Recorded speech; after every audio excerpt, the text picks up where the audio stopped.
IRCTC के इस मामले में ये लालू यादव को नियमित जमानत मिल गई है।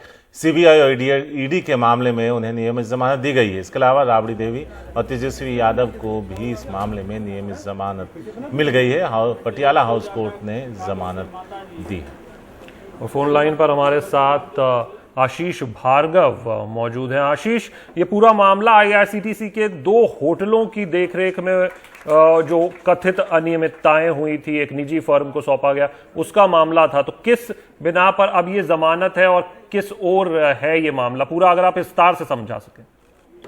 जी देखिए, इस घोटाले में जो राबड़ी देवी हैं और तेजस्वी यादव हैं, उनको पहले ही सीबीआई के केस में नियमित जमानत मिल गई थी, ईडी के केस में नहीं मिली थी।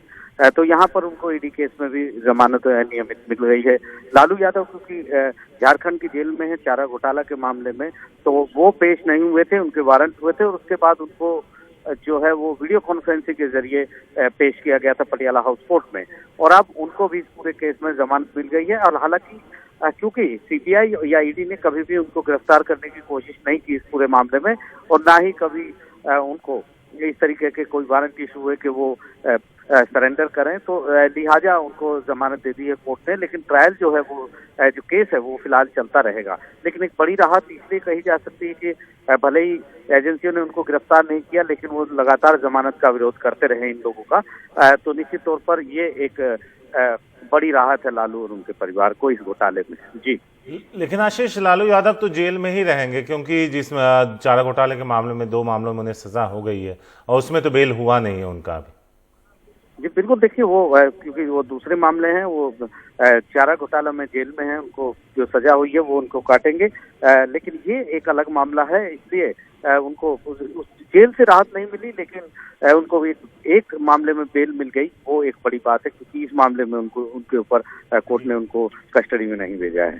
जी बिल्कुल, तो ट्रायल होता रहेगा। ये कह रहे थे, शुरू के दिन से कह रहे थे कि ये जो है पॉलिटिकल वेंडेटा का हिसाब से ये सारी कॉन्स्पिरेसी कराई गई है। इसमें बड़ा योगदान जो है, हमें तो कुछ कहना नहीं, लेकिन सब कुछ जो है एक अखबार के एक आर्टिकल ने सारी चीजें बयां कर रखी है।